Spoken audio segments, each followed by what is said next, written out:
concernant ce recrutement d'une infirmière en soins généraux, nous avons besoin d'une clarification concernant le récent recrutement de cette infirmière en soins généraux pour remplacer une catégorie 1, bien que ce poste a remplacé fut initialement occupé par une attachée territoriale, puis par une puéricultrice et non par un agent dont le cadre d'emploi est dédié aux soins généraux.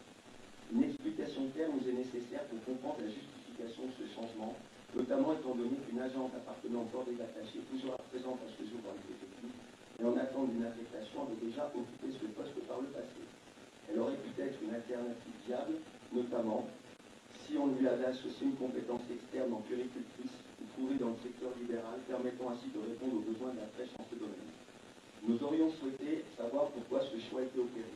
Malgré le fait que le poste à pouvoir était précédemment affecté à des fonctions en puéricultrice, vous avez décidé de recruter une infirmière en soins généraux pour la remplacer. Quels sont les motifs qui ont conduit à cette décision?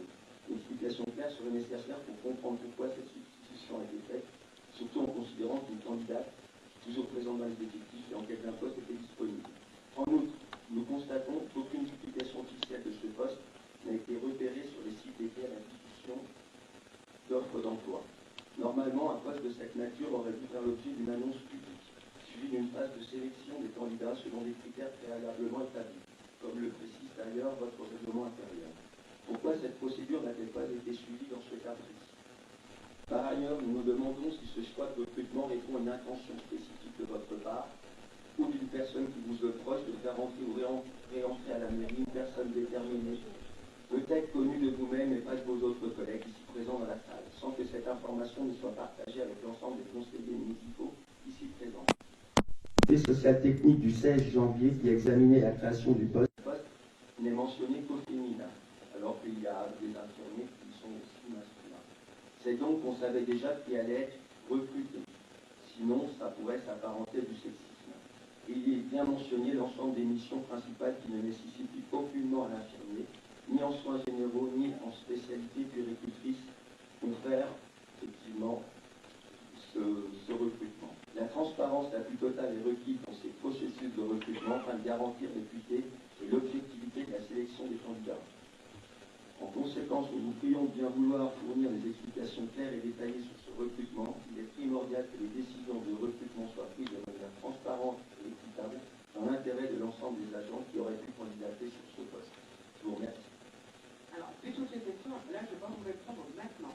Et moi, je voudrais qu'on retienne au règlement intérieur. Je précise quand même que le recrutement de la personne, c'est pas une amie, c'est pas une cousine.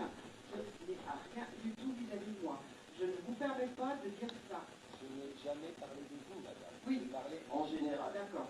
Ben, c'était moi qui préparais la équipe. Je pouvais me sentir concernée, tout simplement. Bon, je vous remercie, monsieur. Et pour le en général, je me sens, moi, offusqué.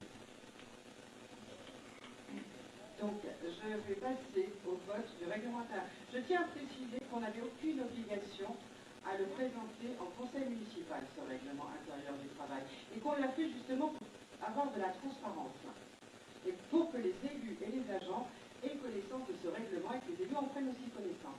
Ça a été un travail qui a été fait avec les RH, qui a été fait avec le CST, le comité social territorial, mais nous n'avions aucune obligation de le présenter. Alors, moi, je ne critique pas le document, très bien, mais c'est l'application qui en est faite. Voilà. Et je cite un cas particulier qui, effectivement, m'a interpellé. Donc, quand on dit qu'effectivement, les fonctionnaires sont recrutés selon un formalisme qui est issu du Code général de la fonction publique, je crois que ce n'est pas identifié pour le recrutement du code infirmier la diffusion de ce poste sur les sites dédiés. Voilà, c'est tout. D'accord. Ok. Donc, j'en ai pris note, monsieur Bouquet. Nous allons donc passer au vote.